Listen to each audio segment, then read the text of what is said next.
when I think about like people who feel like they don't have power and influence, I really want them to step back and look at like, where are all the places in which I sit at a table in which people I have some say. It doesn't mean that you have all the say, but where do I have some say, some measure of input? And that measure of input is an opportunity to shift the conversation and to lead, really, because that's all it is. Like shifting the conversation is leadership. If you can move the conversation forward, that is a form of leadership.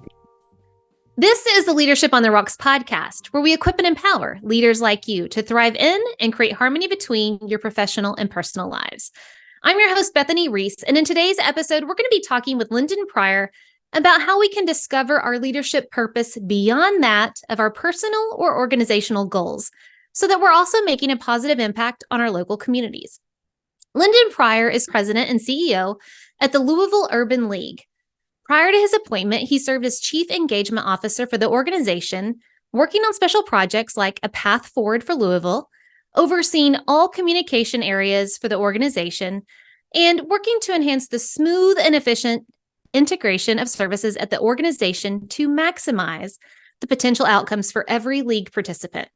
Mr. Pryor now leads a team of skilled employees and dedicated volunteers, engaging partners, corporate leaders, and government officials to find innovative approaches to serve the community's needs through programmatic and policy efforts. Welcome to Leadership on the Rocks podcast, Mr. Pryor. We are so excited to have you. Thank you, Bethany. It is a pleasure to be here. Thank you for having me. Oh, man. Well, I am so excited to have you on the podcast. Number one, just your wisdom, your leadership, your career. You are leading in one of the hardest areas of leadership, social change. It's hard to get sometimes to get people to show up to work on time. And here you are leading a community and leading social change. So definite wisdom coming out. And I'm so excited. So I feel like I have a million questions to ask you, and I'll try to contain my excitement and not just bombard you. So let me just start off with, can you just explain to us, what is your concept of leadership and, leadership that really means something? What does leadership mean to you?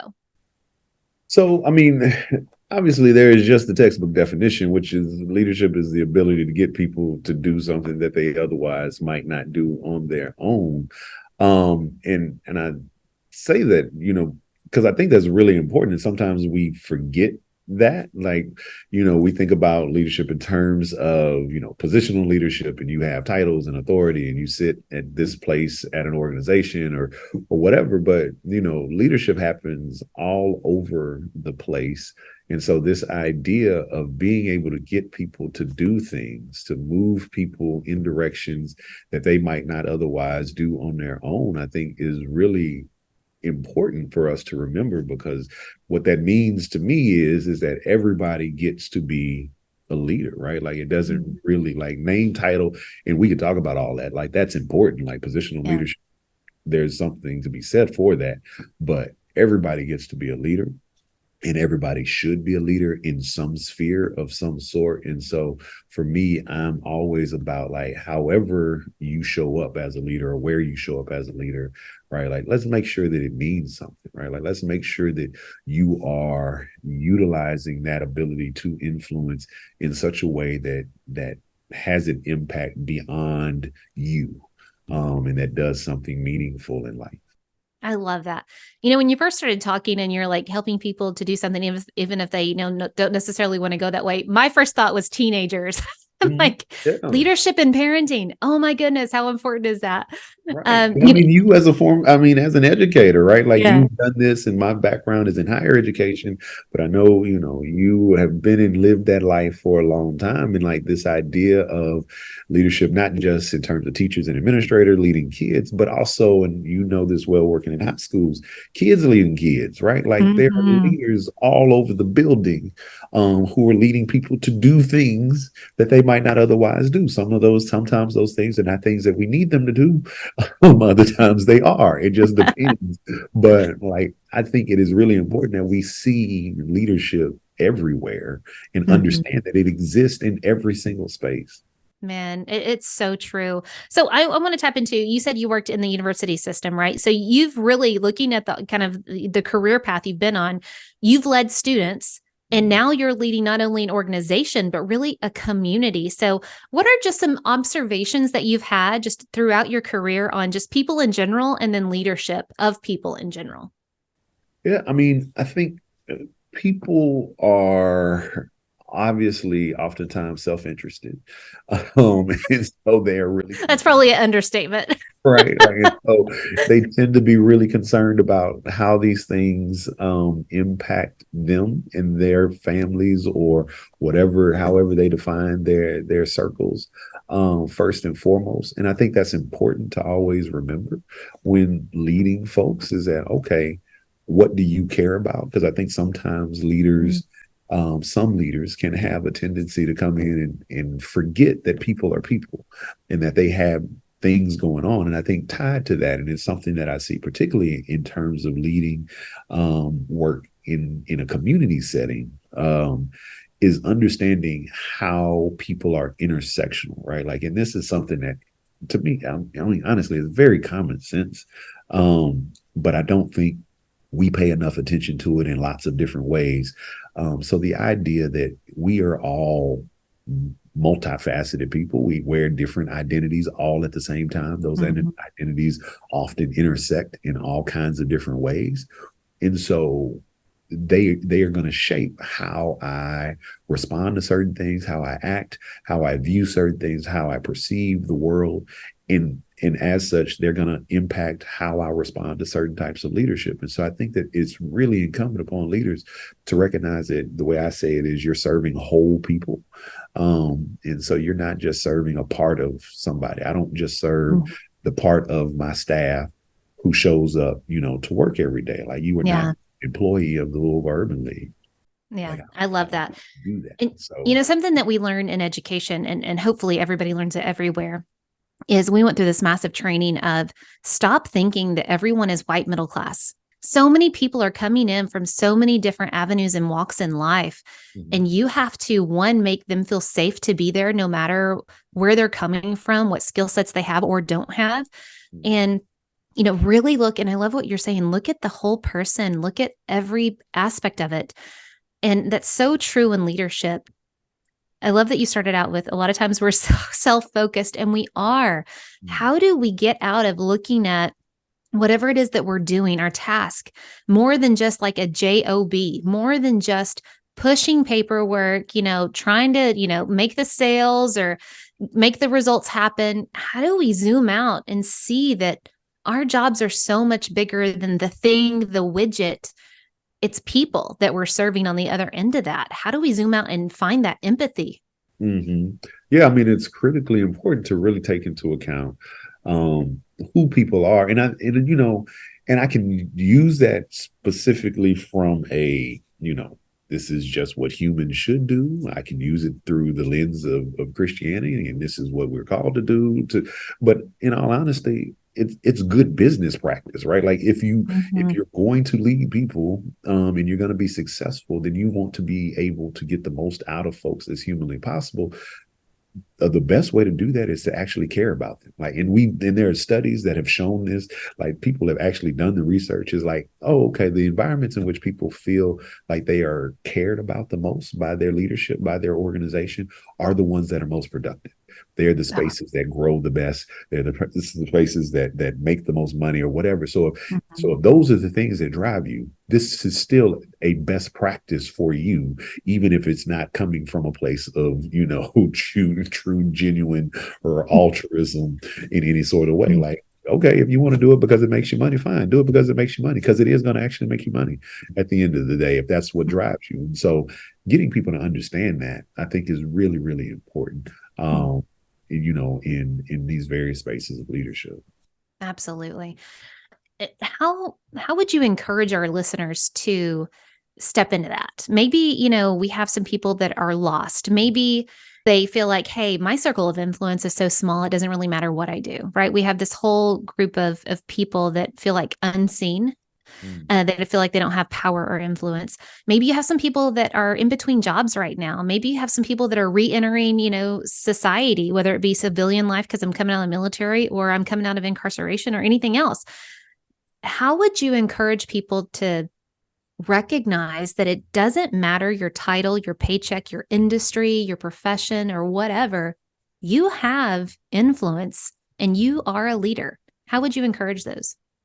Yeah, I was having this conversation somewhere recently, and I made the analogy that everybody sits at a table. We and many of us sit at multiple tables, right? Like so, that might be at your job where you are a leader in title or whatever, or maybe you're just a member.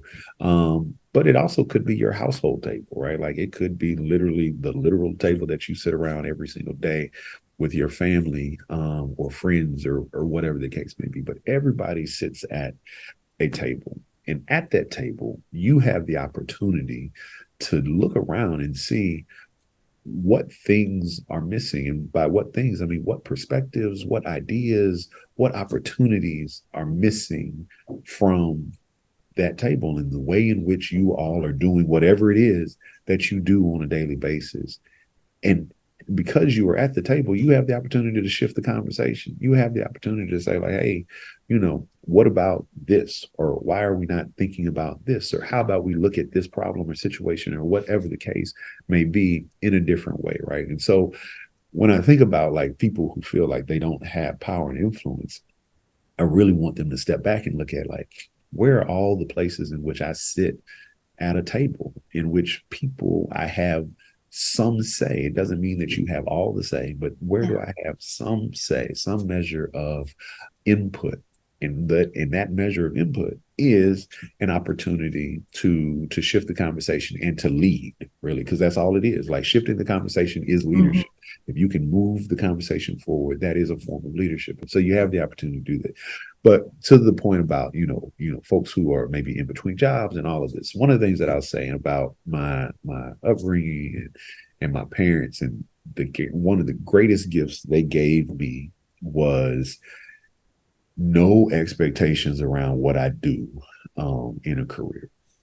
The thing that they told me was, we want you to enjoy what you do. It doesn't matter how much money you make. You can figure that out. It doesn't matter what your titles are. All of that will come or not come. But make sure that you are doing something that you love doing. And that would be my encouragement to people is find the thing that you are actually passionate about doing, the thing that makes your heart smile, that gives you a sense of purpose and energy when you wake up in the morning, and go and do that. And don't be overly concerned about how much that thing is going to pay you. Now, that said, because of the work I do, I know absolutely that it matters how much you get paid. We have people like we are in times where we are dealing with one of the largest income gaps or wealth gaps that our country has ever seen. And so I don't want to act like finances are not important or not something to be considered, because they absolutely are and they should be. But to the best of anybody's ability, I think the goal should be to get into a space where you are doing something that you love and that you care about, because that is the thing that is going to sustain you. And ultimately, that is the thing that is going to have the impact on the community and the society around you. Because what I can say is that in any passion, just about any passion, let me say that, you can find a way to make it profitable, right? Like you can find a way to get paid doing just about anything in the world. But you can't, you can't necessarily find something that's going to fulfill your passion, right? Like that's not going to be anything in the world. You've got to figure out what those things are. And so I really encourage people to do that, because if you can do that part, then the stuff that we just talked about, right? Like being able to pour into other people, being able to look at other people in ways around you, at least in a work setting, where you're having that empathy, where you are taking care of them and leading them in a compassionate way, it becomes a whole lot easier when you work a job that you love. Like if you go to a job and you hate the job every day, then eventually you start to hate the people around it, right? Like not even because they so true, but because I don't like it here and all y'all are here, so I can't like you either, right? Like that's just in which we think about it. And so it's hard because you're now torn in wrestling in these ways. And so you get into spaces where you actually feel fulfilled and you feel like, this is something that truly resonates with you. I think it ultimately matters in the way in which you lead. It actually impacts how good of a leader you are in a lot of areas. And so I would strongly encourage people to truly look for passions in the things that they love, and try to find those spaces to get into and then lead. Man, you have just said so much, and my mind is running a million miles a minute. I want to talk about the sitting at the table, recognizing that, but then you have so tapped into purpose as well. So let's start off with the table. You talked about everybody has influence. You're sitting at some sort of table, multiple tables, right? Whether it be at home or in society or with your friends or at work or wherever it is, you're at a table and you can help guide that conversation. So what that made me think of is, oftentimes we are just living like zombies. We're just doing the thing that we always do. And a lot of times we don't even recognize what's really going around, what's happening around us. We've lost that power to notice. And, that reminds me of just, there's a log in my eye and I'm focused on the speck in your eye. How do we grow in the skill set to recognize, one, how a conversation is going, and then two, learn how to grow ourselves that we can step into and then guide a conversation in the way that it needs to go? That's a really good question. And it's honestly, I don't know that I have the answer for it, because I think the answer to that question is the key to unlocking so many things that are wrong in society, or correcting so many things that are wrong in society. Because I think what you're describing is how do we start to see the humanity in other people, right? Like, because it's really fundamentally how you get to humanity in folks. And so whether we're talking about, war in the world, whether we're talking about famine in the world, whether we're talking about the rights of women, the rights of children, the rights of Black people, the rights of LGBTQ people, whether we're talking about education, the whole nine. Like, for me, I can take any topic you want, and where there's a huge disagreement, oftentimes we're going to get back to whether or not you see, whether one side or the other sees the other as being human and or worthy of human considerations, right? Like, that's really what these things come down to. And so we have gotten ourselves into a space where we do not oftentimes see the humanity in others. And this connects to the other part about intersectionality and serving whole people. We tend to want to see people literally, or see the parts of people that we value, right? Like, so somebody might see your Christianity, but they ain't gonna see your womanness. Yeah. Or they may see, we love those labels, right? Like, so, or they may see your class, but they don't want to see your race, or or whatever it is, right? Like, we want to pick and choose the parts of people that we actually value, and we'll serve those, we'll cater to those parts, but we will not, but we'll leave the others to the side as if they don't exist. And we've got to understand that we are dealing with whole people, and therefore you are taking everybody, and we are called to then figure out ways to serve and respond to and respect and love and care for the whole person, all of you, not just the parts of you that I like or don't, or appreciate, but all of you. And it's difficult to do that, right? Like, I think that is a challenge to every single person. But I think if maybe the answer is doing the thing that I talked about first, is like, if you can think about it from a selfish perspective, and I've used this example in talking about, helping people to understand equity. And it's kind of a strange example that I use, but we all know what it's like to be late for a meeting, right? Like, you're rushing, getting out the door, trying to get the kids together or whatever, and then there's traffic and it's all this sort of stuff. And but for whatever reason, you make it to the meeting, and you're late, right? Like, and it's a meeting you needed to be a part of, and you needed to have some input in, or whatever the case may be. you understand what that's like, and you understand how that may put people in an odd position, but you also understand, like, hey, some of this stuff wasn't my fault. Like, okay, maybe I could have gotten up earlier, but I couldn't control the accident or the construction. Like, some of this is on me. Some of this is just on the world. Like, these are things that cause me to be late, but I'm late nonetheless. Your hope is that the people in that room are going to understand that, okay, you were late, but let's get you caught up. Let's get you the things you need, the materials you need, or whatever, because we all understand what it's like to be late. And so the same is kind of true in every other life instance, right? Like, if you can understand what it is like to go through something and how you want the world to respond, and kind of understand that, we can do that in every other iteration of life. Like, we can understand that, okay, there are things that may have happened to somebody, or things that they may have done, that have placed them in a situation where they are now at a disadvantage. They are now late to the proverbial meeting. Mm-hmm. How can we respond to that in such a way that understands, like, all right, yeah, you may have overslept, but also there may have been an accident that you could control. Regardless, you're here now. So how about I do what I can to get you caught up, rather than trying to find fault, or trying to blame, or trying to exclude, or trying to leave behind all of these sorts of things. Like, why can I not just accept that, you know what, I've been late, things happen, somebody caught me up.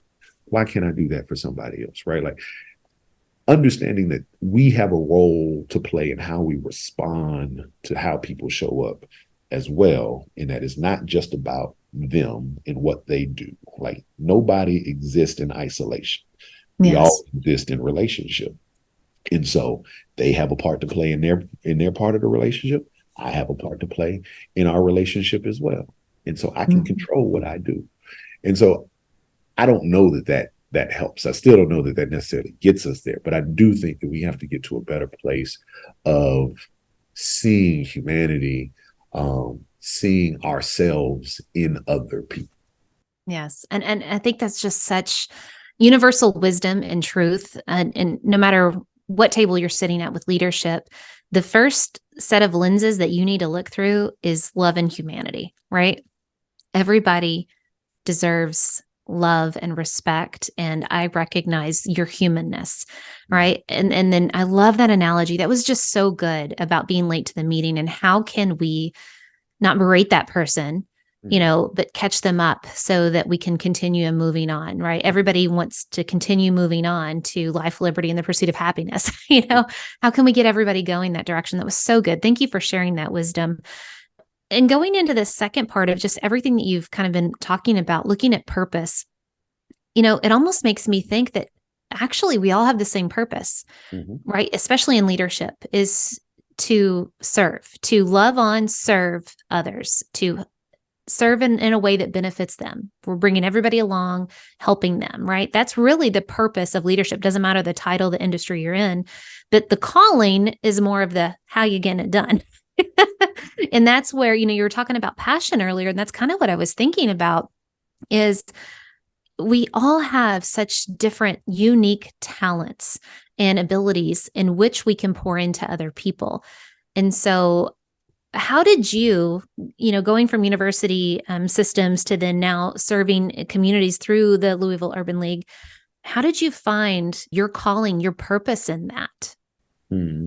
Well, the interesting part about that is that I don't think that my calling changed, right? Like, so I have known, and I didn't always have the words for it, right? But I knew that I always had a passion for positively impacting the lives of my community. And when I say my community specifically, it was Black people, right? Like, I wanted to create opportunities, spaces, and experiences that allowed Black people to equitably thrive and grow and experience, true freedom and liberation. And that was born out of, oddly enough, in a poor educational experience that I had going back to the 8th grade, and seeing how me and my friends were treated, in a certain in middle school, and by folks who had power and influence and leadership,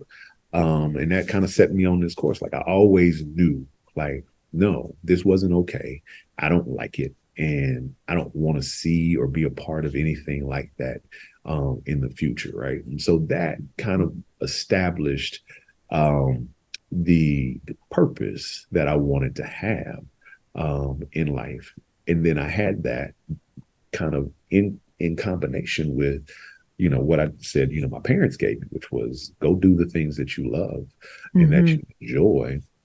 And so every job, every experience that I had, as I was figuring out like what I wanted to be when I grew up, was always about like, but I need to be able to do this thing, right? And so if that's working in housing on a college campus, or working in student activities on a college campus, or teaching somewhere, like, or now working at the Louisville Urban League, as long as I got to fulfill that purpose, then the job didn't matter. And I would be honest, like my wife even has said, like, that's weird, like that like people don't really think about that way. And it's just like, I can do a lot of things. I won't say I can do anything, but I can do a whole lot of things. I can have a bunch of jobs.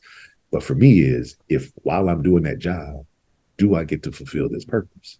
That's so good. Then I can do the job. Like, it doesn't really matter where the job is or what the job is, per se, as long as I get to fulfill that purpose. And so that's what I look for. When I was job searching or looking for opportunities, it was like, all right, where do I get to do this thing that I know I need to do that fulfills me? And so if I can do that, then the how I'm doing it doesn't matter as much. Not that it doesn't matter at all, but it doesn't matter as much. As long as I do the purpose thing, then that's how I get there. I just couldn't agree more. I've had multiple jobs. I've taught K-12. I've been an instructional coach, administrator, and now, I'm owning a business and podcasting. Who saw that coming? I sure didn't. And the same, like, my purpose is encouragement and coaching. I love people so much. I just want to encourage. I feel like so many people are walking around just with this massive weight on their shoulders. And I'm like, let's flick that off. Let's go. You can do this. Encourage and coach them into stepping into confidence for who God created them to be, and specifically as leaders. And it's not tied to the position or the task or the thing. But that purpose has always been there. So help our listeners think about, how do we scale what we're doing, our jobs, our leadership, from the small tables that we're at, to finding purpose that's bigger than ourselves, so that we truly are impacting our communities. How do we start growing that confidence to lead beyond ourselves?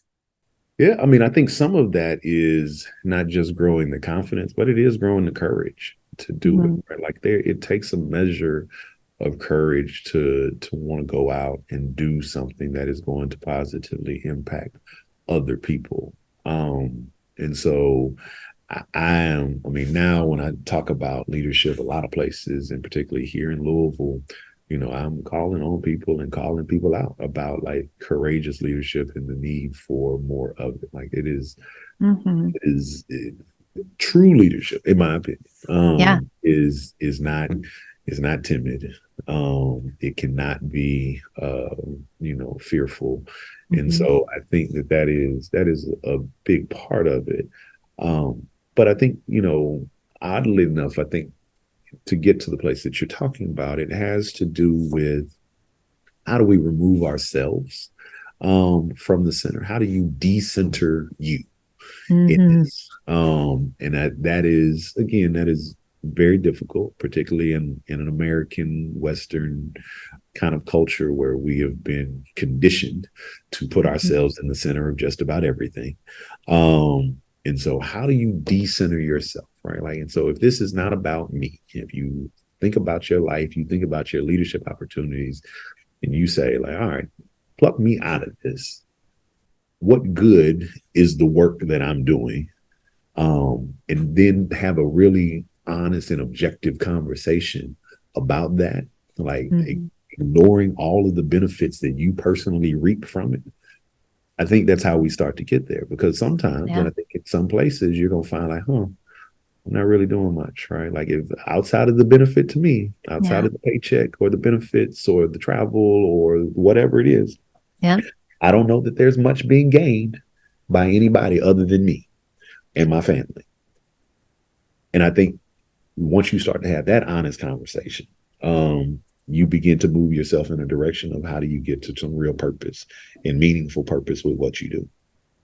And you have just hit the nail on the head, in my opinion, of just the root of so many problems in society, in leadership, that self-focus. How do I gain power, status, money? Um, and we're so focused on gaining that for ourselves that, the whole point of leadership is serving other people to begin with, influencing them and leading them in such a way. But we've got to have that honest conversation. I just thank you so much for really saying, okay, guys, if you really want to grow, then stop thinking about yourself so much. So thank you for just, again, hitting that nail on the head. It's so important. As I look and I'm so in awe of just your work and what the organization does. So I have another question of just kind of scaling that influence. You've gone from leading students and you found your passion, right, to really assist in equity and leading, Black people through gaining that equity.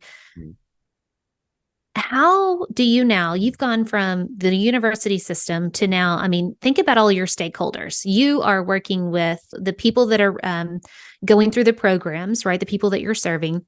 You're working with staff, you're working with volunteers, you're working with, community partners, business partners, you're working with government. That in of itself could be a headache.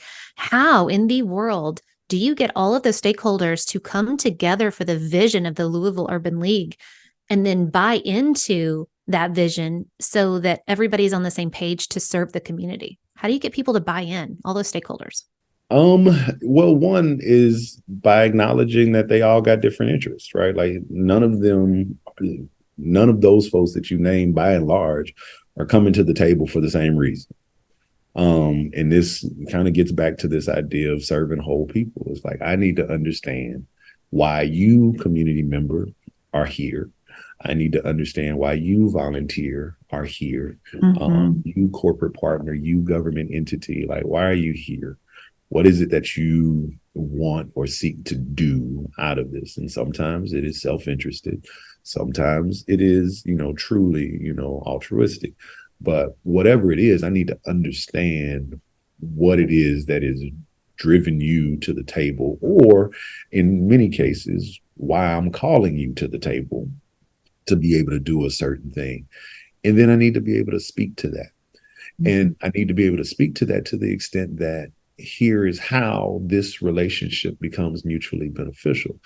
But what I also try to do is also be honest about the places, the parts of you that I'm not going to be able to fulfill and the things that I'm not going to be able to cover, because we can't be all things to all people. And so with such a diverse array of stakeholders, I can't satisfy all of you. I can't satisfy all that all of you want. Yeah. I may be able to satisfy a certain thing, but I can't satisfy all of it. And in some places, getting back to government, there are some places where we just not going to agree.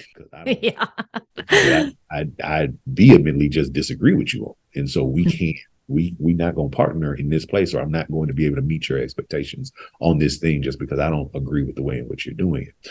So part of the leadership is understanding that, or doing my best to understand that, doing my best to speak to what it is that I can connect with, where we can work together, where we can find mutual ground and move forward, but also being very honest and clear about the places that I can't, because I'm not about, making false promises. I am not about getting myself into spaces where I've committed to something that either A, we don't believe in, or B, we just can't do.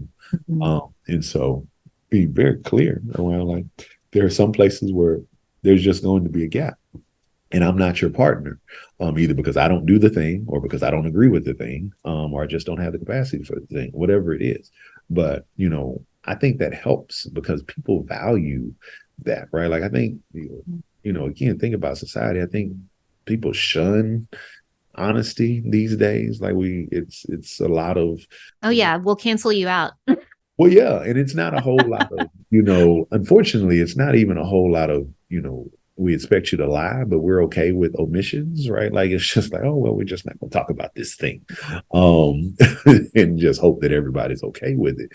But I am, and maybe this is, those deep South roots, of Texas that are, just kind of drive this is like, just say the thing, right? Like just say the thing. And that allows people to be able to make decisions. Because I also believe in empowering people to make the decisions that are best for them. And so it's good for me to know where I stand, right? Like I am for equitable opportunities and advancement of Black people because of where and how they have been systematically disadvantaged in places.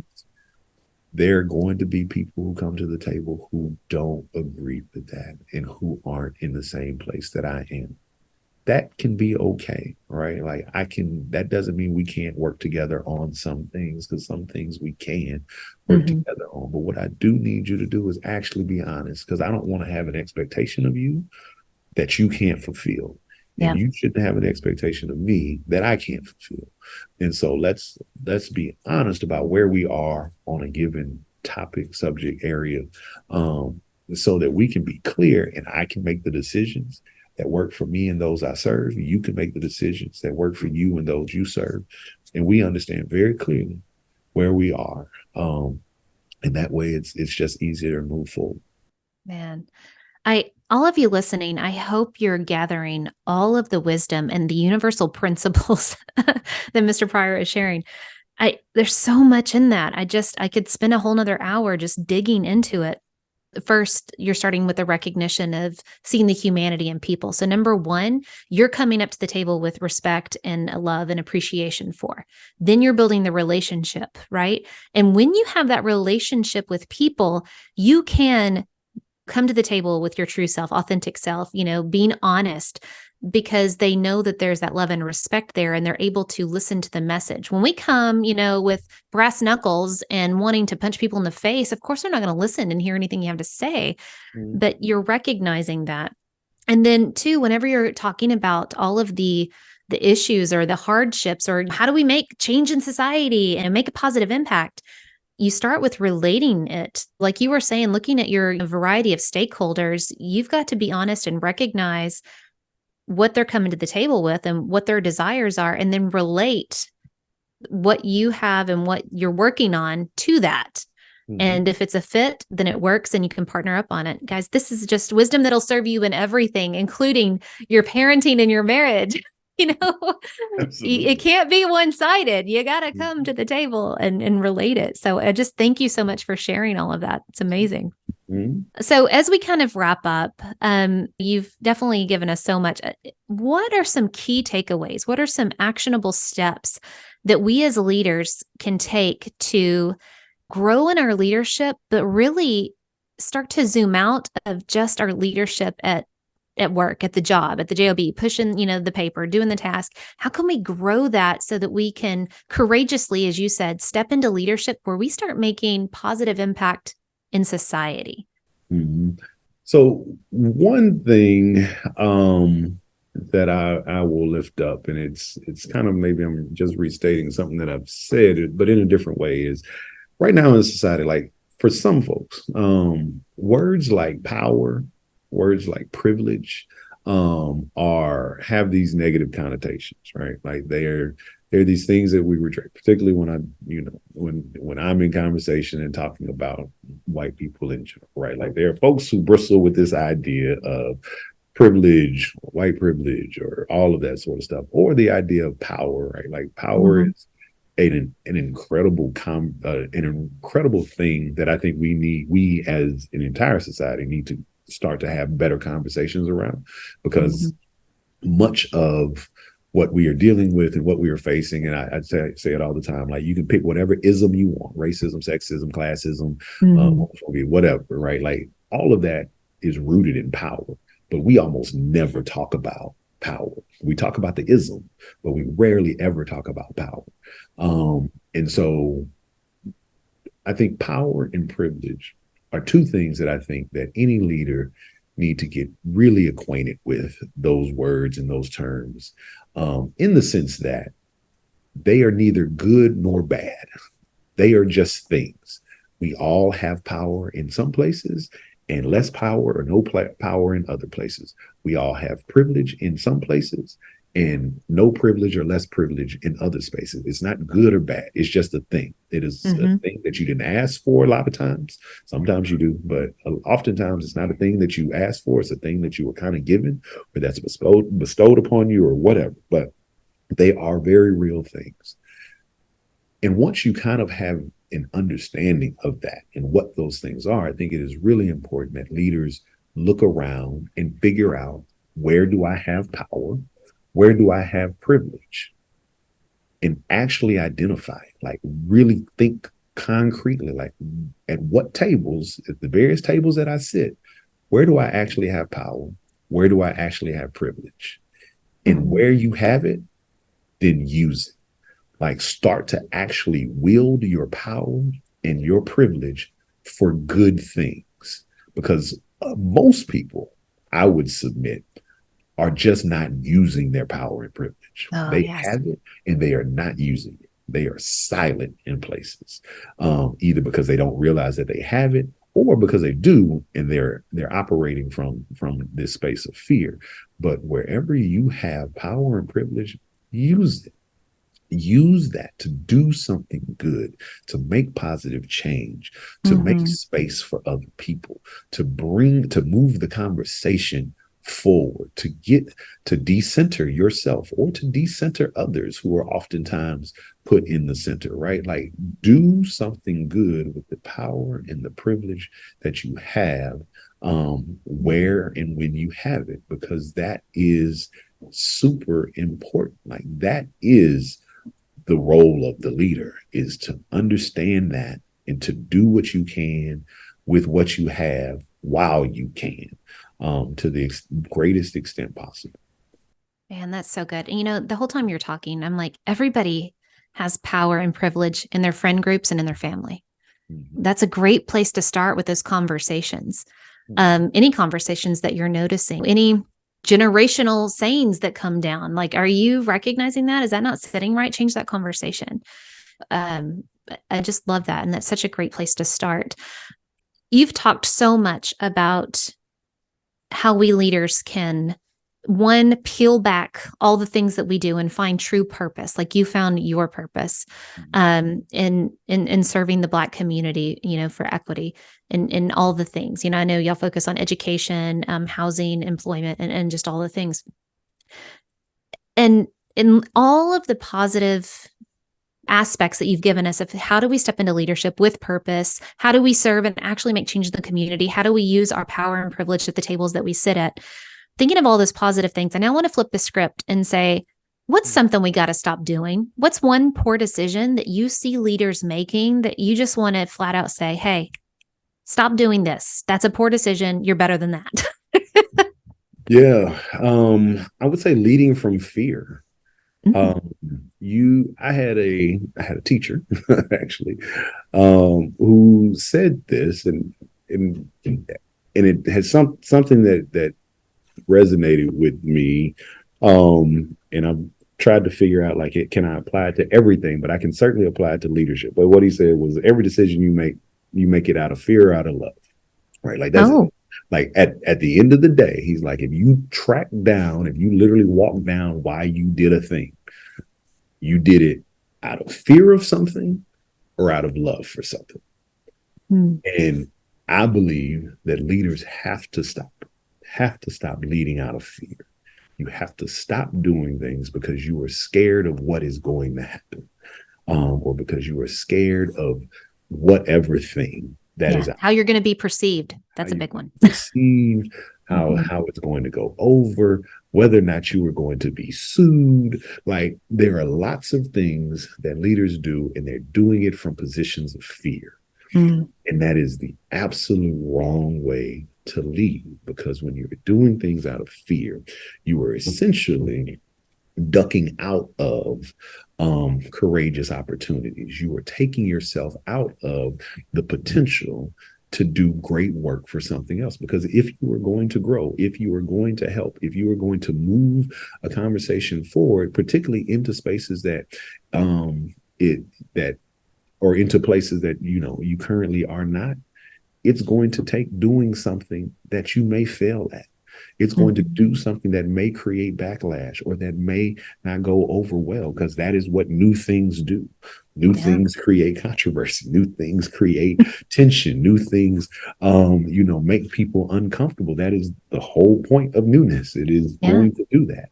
And so if you were doing something out of fear, then you are rejecting the possibility of the new. And if you are rejecting the possibility of the new, then you are inherently not growing. And if you aren't growing, then why are you doing this, right? Like, you were not leading at that point. You were just preserving. So we need folks who are going to be leaders and not simply people who are going to be preservers, because that isn't what we're called to do. Yeah. Right? We're not called to keep the status quo. No, not at all. We are called to be more than, and to do more than for more people. And so we got to do that, obviously, responsibly, ethically, and all of that sort of stuff. We can't do that from a position of fear. Man, that's so good. I just see all these visuals of the glasses I'm wearing. What lenses am I seeing people through? And what's the tweak of my heart? Am I making decisions out of love or fear? How is my heart turned when it comes to all those things? Thank you so much. That was great. So where can our listeners go to learn more about you and your work, and just everything that you stand for and work through? Sure. So I'm at the Louisville Urban League in Louisville, Kentucky, and you can find us online at lul.org, lul.org, and across pretty much all the social platforms. We're not on TikTok, but Twitter, Instagram, Threads, Facebook. You can find us there to figure out, what we're doing. And so if folks are in Louisville, Kentucky, come check us out. We have big event.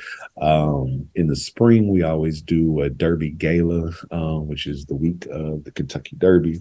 Awesome. So we're the best party in town. So it is a great time for a great cause. And so folks can do that. You can join and be a member of the Louisville Urban League. You do not have to be in Louisville, Kentucky to be a member of the Louisville Urban League. It's $50 a year to be a member of the organization, and it's a great way to support. I actually have been, saying with my team, I've got a goal for us to have 10,000 members this year, and so it's a big, audacious sort of goal, but I think we can do it. But it's a way to show your support for the organization. Obviously, the financial stuff helps. I run a nonprofit, and so I am here based on the charity largely of others, and so I always appreciate that. But it also says something that, hey, we believe in what this organization is doing. We believe in the mission. We believe in the work, and we want them to go further. And so that is always helpful. And so folks can find us in all of those places. And then I'm there as an individual on all of those same places as well. So be sure to look me up, LinkedIn, the whole nine. Folks awesome. Can check me out. And I will have links in the show notes to all of those places that you mentioned. So thank you so much. Thank you for being here. It was fabulous. You are so full of wisdom, leadership wisdom. And I just applaud the work that you're doing. I know you're an inspiration to me and hopefully everybody listening. So definitely go check him out, follow him, and let's keep growing in leadership in this area. So thank you for being here. No problem. Thank you, Bethany. I really appreciate you having me. All right. Guys, until next time, continue putting in the work of building your life and leadership on the rocks, the essential rocks. God bless.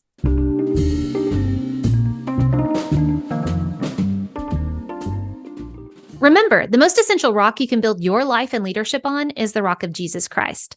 Today's Bible verse comes from Mark chapter 12, verses 30 and 31. And you shall love the Lord your God with all of your heart, with all of your soul, with all of your mind, and with all of your strength.